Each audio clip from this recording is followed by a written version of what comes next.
Money in the Bank happened. There was a lot of good. There was a lot of bad. We're going to break it down here at the Triple Threat Wrestling Podcast.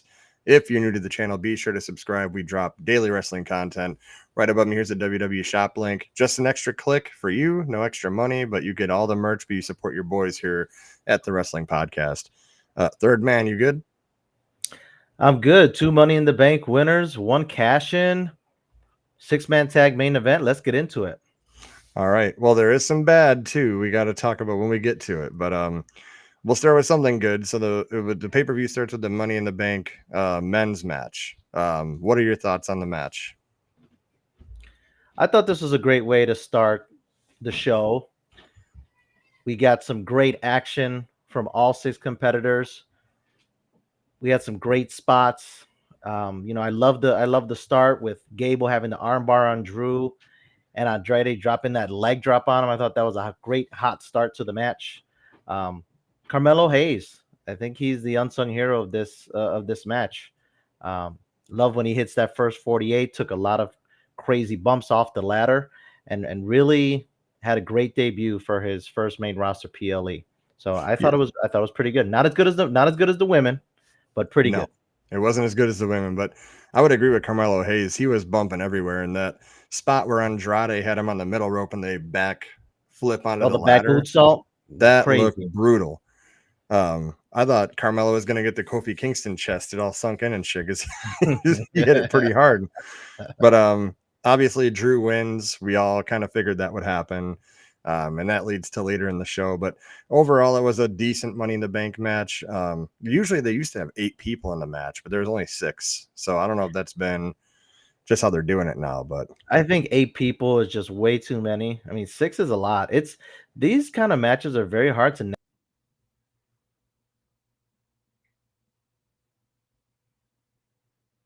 are you there?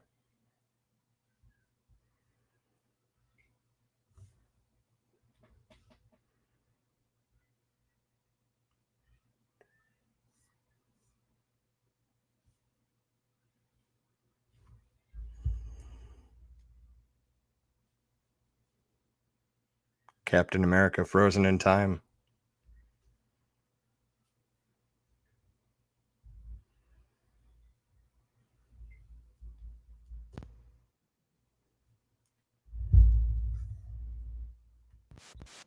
Are you Great. there? Yep, I'm here. You froze. So whatever that last part is you said, just say it again and I'll cut this out. Yeah. Yeah, so we have Chad Gable doing fantastic heel work in this run of his. I love to go into Money in the Bank matches and look for spots that I've never seen before. And we had Chad Gable hitting the German suplex on all of his opponents, but then we had him take the ladder and German suplex the ladder onto Andrade, which I thought was pretty awesome. Got a big pop from the crowd. So I think everybody had some great spots in this match. And then like you said, we have Drew coming out with the win. What do you think about that?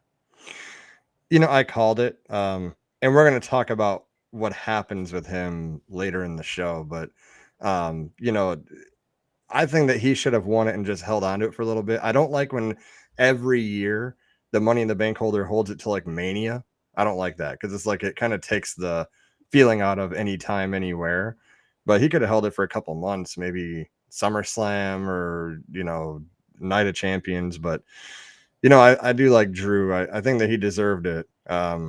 But based on what happens later, they should have probably went with someone else, in my Well, opinion.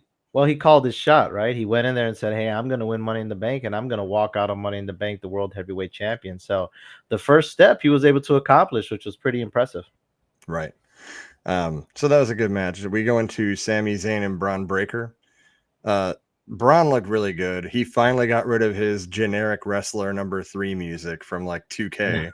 You just put generic music on somebody. He looked good, but I just don't know why Sammy won. Like, I mean, I get it, but like this was your chance to make Braun like a little bit bigger. And I think you've kind of run your course with Sammy. Like, what else can you do with him right now? Like, the biggest thing was him and Chad Gable, and it kind of feels like it's time for him to pass the title now. Well, see, this is the thing. Sammy's a made man in WWE. Whether people want to admit it or not. I mean, we tend to forget that he ended the reign of Gunther 666 days as Intercontinental Champion, right? That's a huge accomplishment.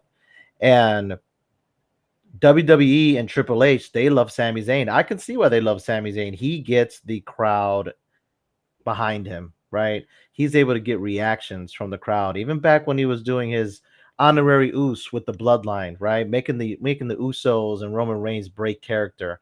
He just has so much character and is awesome in the ring. I don't think Sami Zayn can have a bad match if he tried. Right. And I don't think it's a bad thing for Braun Breaker to lose to a guy like Sami Zayn, right? I mean, he's a four-time Intercontinental Champion. Like I said, he's a made man in WWE. This match has some great spots in it. Braun going around, they tried to hit him with the spear, and Sammy did the leapfrog, and Braun remembered this time and stopped himself in front of the ladder. Um, I thought that was a great spot of the match. But Braun losing here, I don't think it's terrible. I don't think it's terrible. And I think same thing kind of with Jade, right? She finally kind of lost in that disqualification match, really didn't hurt her. I don't think Braun losing to Sami Zayn hurts him. Yeah, I don't either for sure. I guess my point is with Sammy is like right now, like the crowd likes him, obviously, and he's a And made it's in man and all that. Canada. But And it's in yeah, Canada. I mean, come on. well, right. But like his character, he's the best when he's the underdog chasing something. He's the crowd is hyped for him.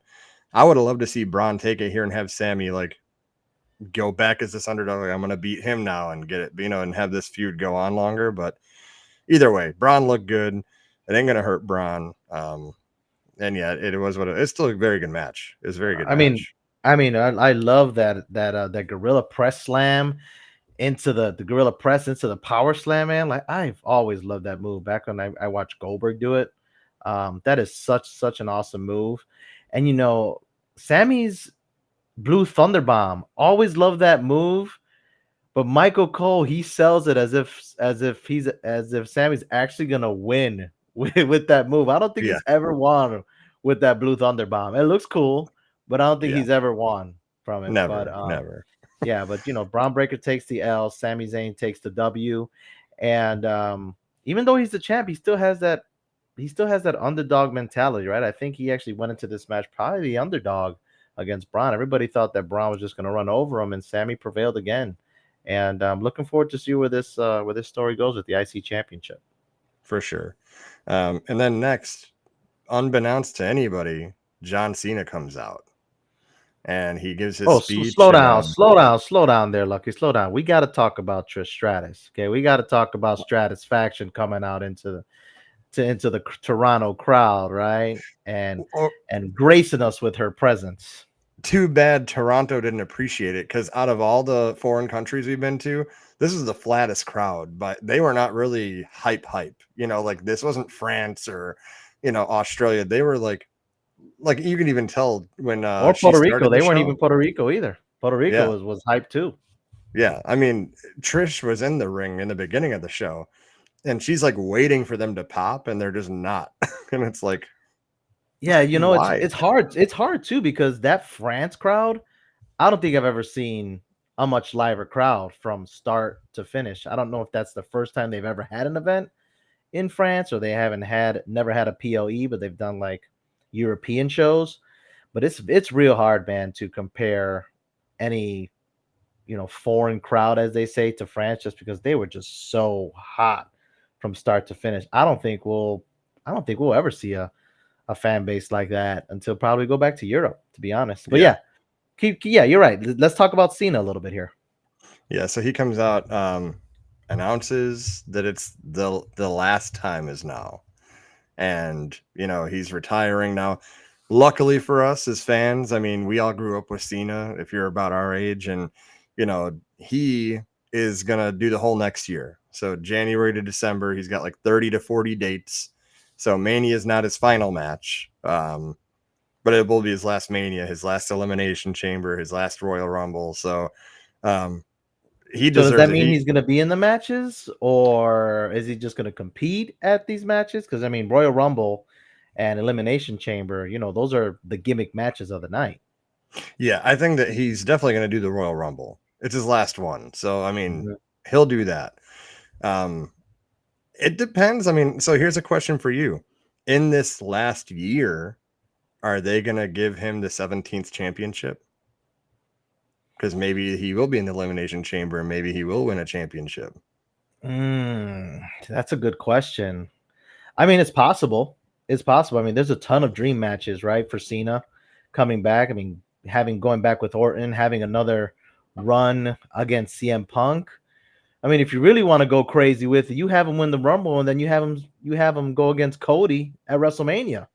I mean, if you really want to go crazy, right? Babyface versus babyface.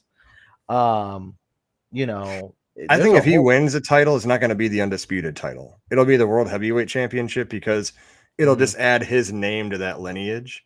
And it'd be like, right. okay, this is a prestigious title. Seth Rollins, John Cena, Damian Priest has been doing his thing. So, I mean, uh, that's my thing. It would probably be the World Heavyweight Championship if he does, though. I mean, I don't know, 17-time world champion. I mean, the 16 time has always been like synonymous with, Cena and Flair and just wrestling in general. So it'd be kind of tough to justify giving Cena a title run right now unless they book it right. I mean, if they book it right and they book him strong, and they make it believable, absolutely 100%. You can put the strap on him and you can make him, 17-time, passing Ric Flair. But it's going to be very interesting. I think he said he's going to be at the Raw on Netflix, right? Because that's going to be happening very soon.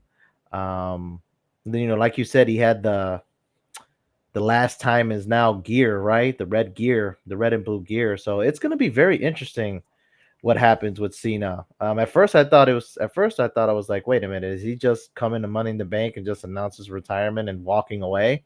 So I had Right. like all these questions when he first came out, but then as the promo continued on, and John Cena is one of the best promos of all time, he kind of let us know what the plans are, right? That he's going to be around. So um, I think this would be great. I think this would be great for WWE, great for John Cena. Great way for him to, if he's actually going to hang him up and hang him up for real, and maybe do something like a Stone Cold or a Rock later on down the line. This is probably the best time to do it. Yeah. Well, he did say that after he's done, he's done. No more. It'll be suit and ties. He's not even going to take bumps anymore. He said that in the press conference. He's like, I'm 100% not doing anything else wrestling related unless I come back for like a promo and a suit and tie. Like when my last match happens, that's it. It's done. That's over. I don't know. Do So you believe that? You believe that though? I mean, Austin said the same thing, right? And then Austin had that crazy match with KO, and everybody thought The Rock was never really going to come back and get in the ring anymore. So I you guess you just never never, say you just never. Yeah. never say never for sure, dude. You never. I mean, Yeah. he might be like Ric Flair and be 73 years old and have his last match at 73. Yeah. You Against never Jeff know. Jarrett. Um, all right. So that was a bit of an emotional because he was choking up too. It was emotional. But Oh yeah, for um, sure. then we get to the real reason I cried for the night. So Priest versus Rollins, right? Um, Hmm. pretty solid match. Rollins, now a lot of people said he looked out of shape. Keep in mind it was his first match back, and he still looked pretty I damn thought he good. I looked mean, great. I he thought he looked looked very great. good. Yeah, he wasn't Um, cut and chiseled like he usually is, right? But I think in the ring, he looked great. yeah. And so then the obvious Drew cashes in, and Okay, CM slow Punk down. caused. Let's back up. Let's back up a little bit. Let's back up a little bit. So I'm watching this match, right? And I wasn't watching it live. I rewinded it when I was catching it live, and I was able to rewind.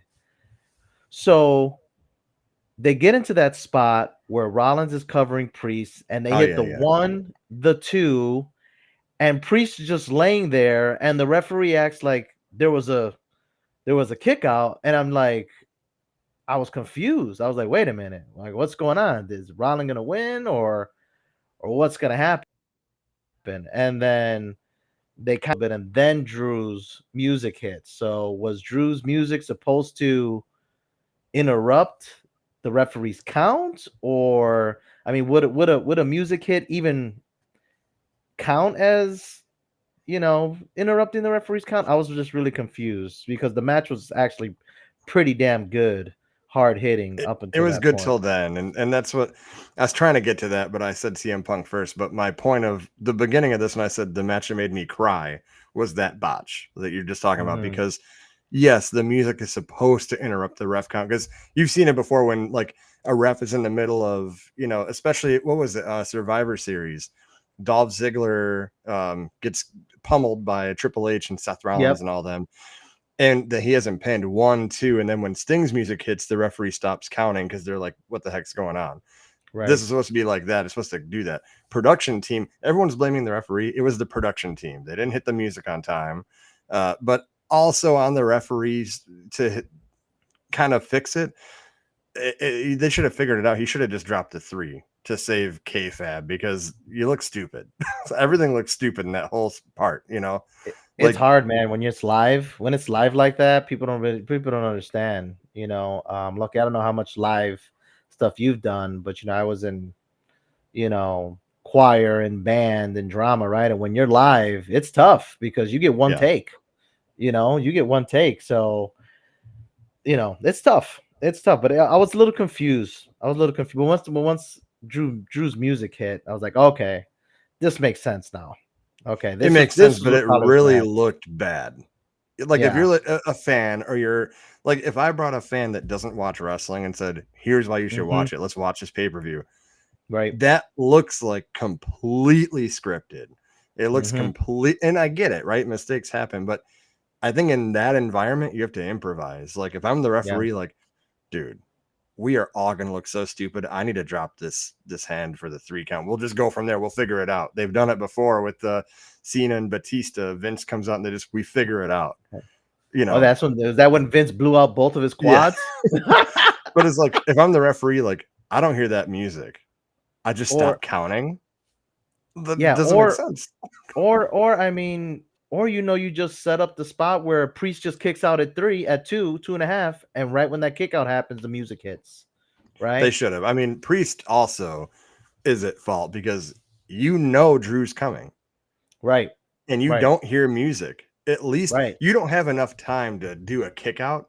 You have enough time to like, oh shit, like let me get the shoulder up real quick, just to break that Right. count up because it was Right. a miss on a few different points there. I mean, production team, the ref, and Damien all should have done something different. If production's going to fail you, got to improvise. But it was a good match till then. And then CM Punk cost Drew the match, which a lot of people are going to say we wasted the money in the bank for the year. Like you have nothing to look forward to for another year of that briefcase. But I think I'm okay with it. I mean, he already said it was going to happen.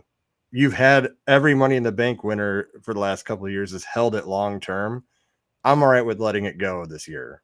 And I don't like it that it furthered this feud. I think that the feud is already red hot. You don't need to add any more fuel to this fire. It's cooking. So if you're gonna do that, I mean, I would have just gave the money in the bank to somebody else, honestly. Make it like someone else that could hold it for a few more months, but I didn't like how we're using it just to further Drew and CM Punk because it didn't need it. It really didn't need it. Excuse me. Yes and no. Like I agree with you to a point where feud is so hot, don't need it, right? But now you make this feud white hot, pretty much bolstering hot now by Punk costing Drew the match.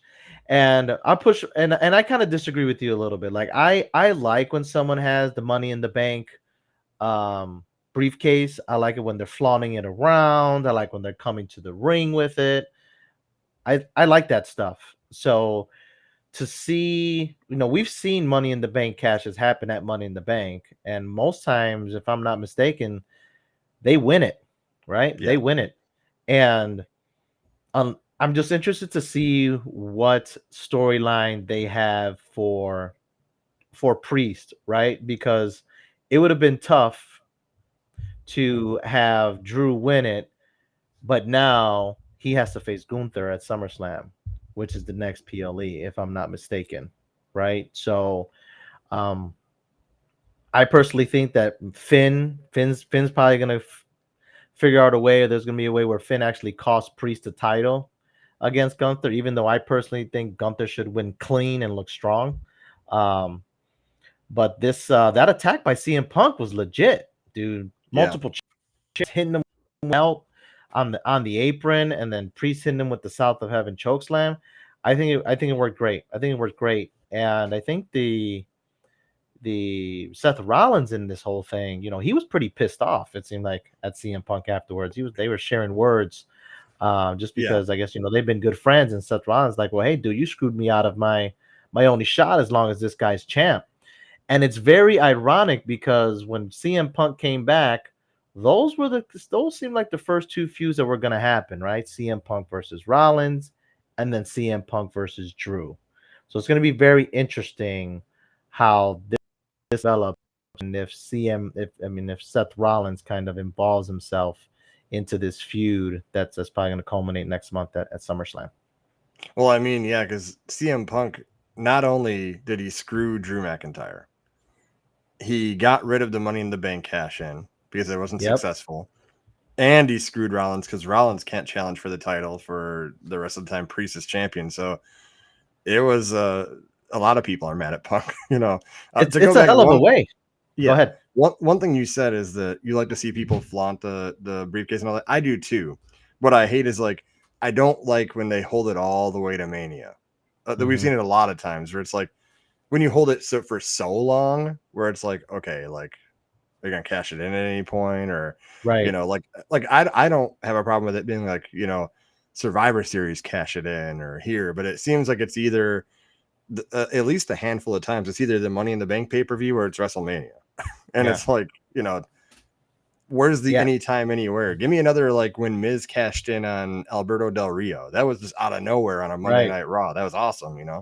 Yeah. I think Io cashed in at SummerSlam last year, so I think she only had it for a month.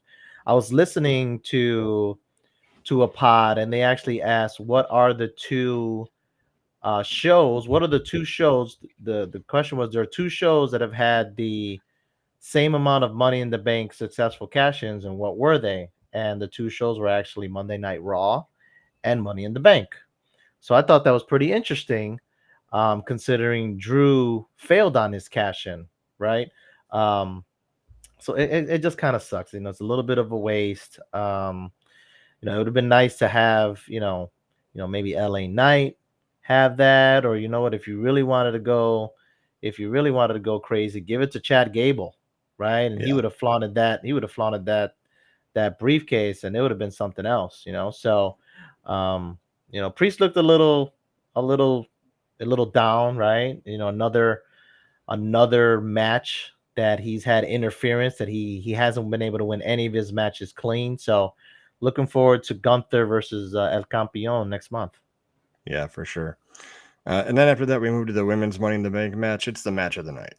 It Oh, truly was. I mean, 100%. for me, um, Chelsea Green took that nasty table spot. That was crazy.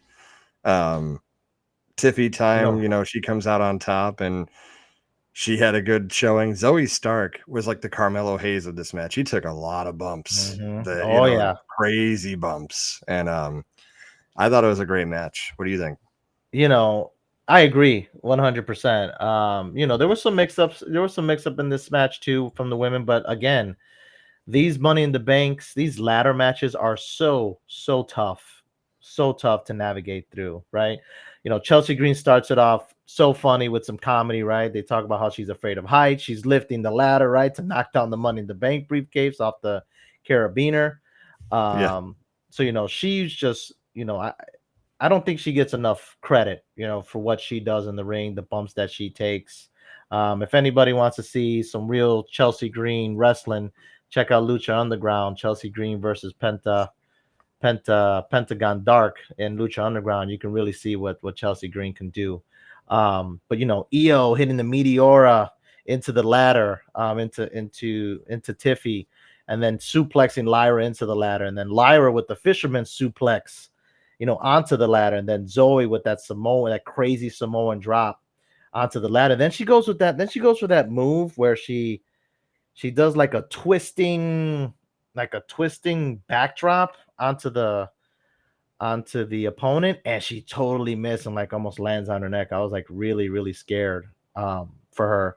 But I agree with you. She put a lot of work into this match. I mean, that spot right before the Chelsea Green where EO hit her with like the power slam onto the ladder match to set up Tiffy and Chelsea at the end. Another huge bump by Zoe. It seems like WWE really likes her. She's been in quite a few high profile matches. She was with Trish Stratus for a while, and she's a little powerhouse, man. She's a little powerhouse. Shout out to Naomi with that crazy split-legged DDT when she had both her legs on opposite sides of the ladder. Just crazy, crazy spots in this match. And I agree with you, Lucky. The spot of the night, and we finally got some Tiffy time. We finally got some Tiffy time. I think the crowd was behind her. I think the WWE Universe, you and I are behind her, and I think this is the perfect type of situation for her type of personality and her character. She is just gonna flaunt that briefcase all over the place. Who knows? It might be pink by the time Monday Night Raw or SmackDown comes, right? But well deserved by Tiffy. I think they're putting the rocket strap on her. Really looking forward to the work that she can do. Only knock for Tiffy that I have though, but I think she's awesome in the ring.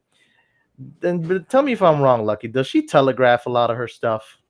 It seems like she's telegraphing a lot of her stuff. Like when she was taking that spot, when she was flung into the ladder and she kind of had her arms over her head, like maybe 5 or 6 seconds before they even flung her. I get it, right? You want to protect your face, but I think she has to kind of be kind of spur in the moment type thing. I think that's because of her being a gymnast, right? Kind of planning everything out and making sure everything's looking smooth. Um, but I think that's my only kind of knock on her is that, and like I said, that's coming from a guy who's never wrestled. But sometimes you can't really telegraph stuff all the time, right? Because it just doesn't look as natural, at least for me. Yeah, I mean, I actually just did the Going Ringside podcast yesterday with Scott Johnson, and we talked about Mick Foley and Mankind. I talked about some of his career, and I said that a lot of wrestlers won't replicate what he did. To go to your point, because he would literally, like, if you throw him into a ladder, he's gonna let his head hit the ladder to make it look real and get the Mhm. crowd really into it. And I'm not saying I want Tiffany to throw her head into a ladder, but like you No, said, we like can't mess up that you, pretty face now. Come on now. you but you have to make it look a little bit more real, Right. like Right. at least like as your head's going in, that's when your hand comes up. Yes. Right. You Right. can't That's run to exactly it. my thought. Like what are you, Yeah, AJ she's Styles like from she's his like entrance? hold yeah, she's like holding her hand there for like 5 or 6 seconds, and then she gets hit into the ladder. So I was like, yeah, but I mean, that's just a nitpick, right? I mean, she climbed up that ladder, did the swanton bomb off the top rope, and she just lands so soft, it seems like, right? Even on to the outside, it's like she's not landing hard. And like I said, that's kudos to her and her gymnastics background. But Tiffy time, man. We've been waiting for it, and we finally got it, and we'll see where she cashes it at. Yeah, Who do you think she cashes it on? You think she's cashes it on Bailey or it's Bailey. She's gonna. Bailey?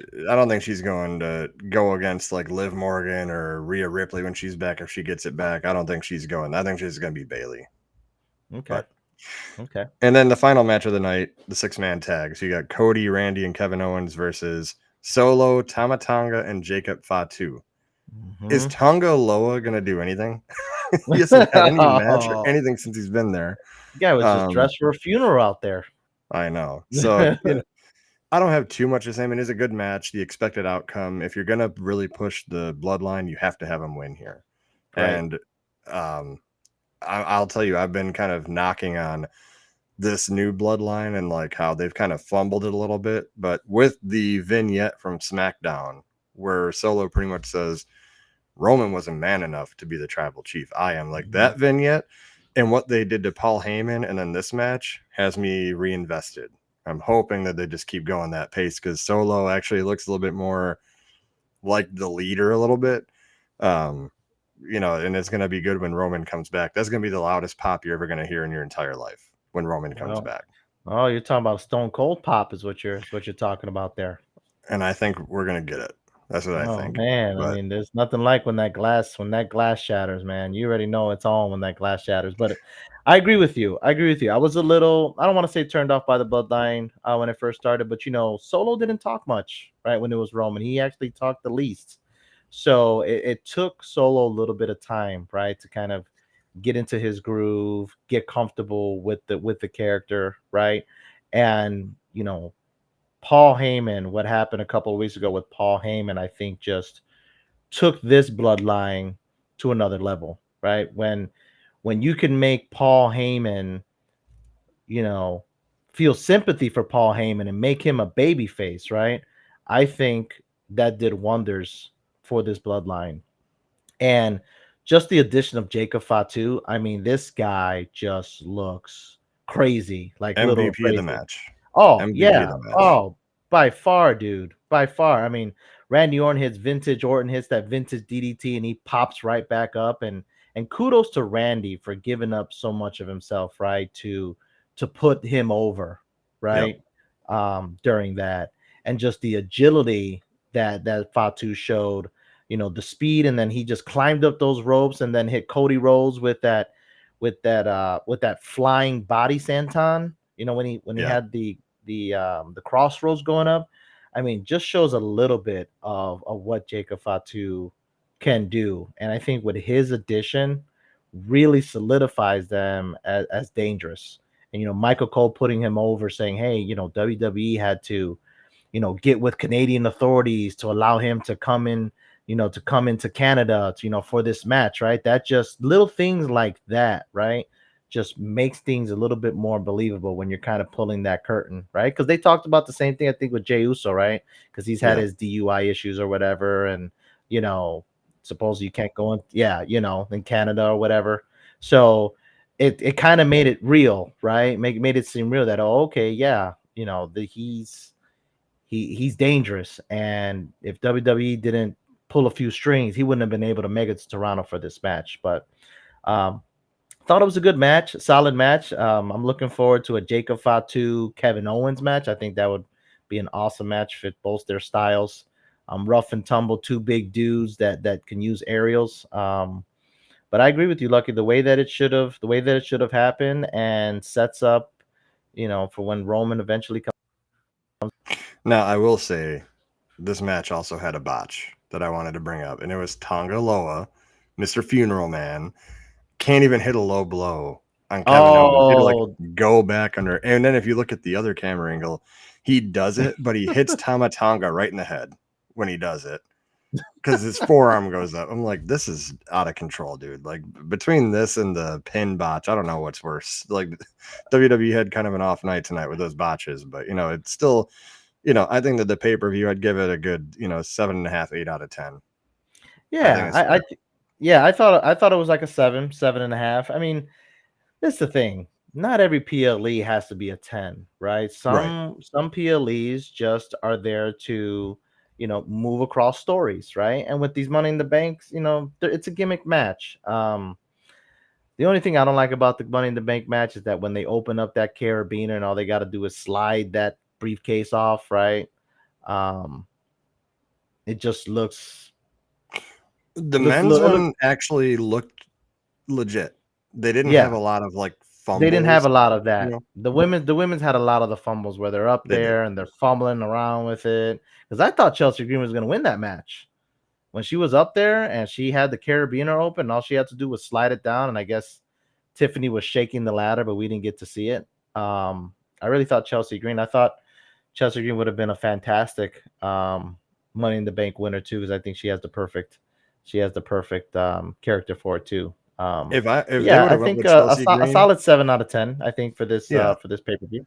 If they would have went with Chelsea Green, I think that the spot you should have went with, if I'm booking it, just because of how it looked and all that, you should have had her, if she was going to win it, unhook the briefcase, and then she gets pushed through the tables holding the briefcase. That would have been pretty cool. But because with her like comedy shtick, like that would have been kind of like, oh, she got it, but she suffered for it. But No, overall, not a absolutely. bad pay per view. So good breaking it down with you. And again, if you're new to the channel, be sure to subscribe. We drop daily content all the time. And yeah, we'll see you on the next one. we have a couple top fives coming up, so we'll see you on those.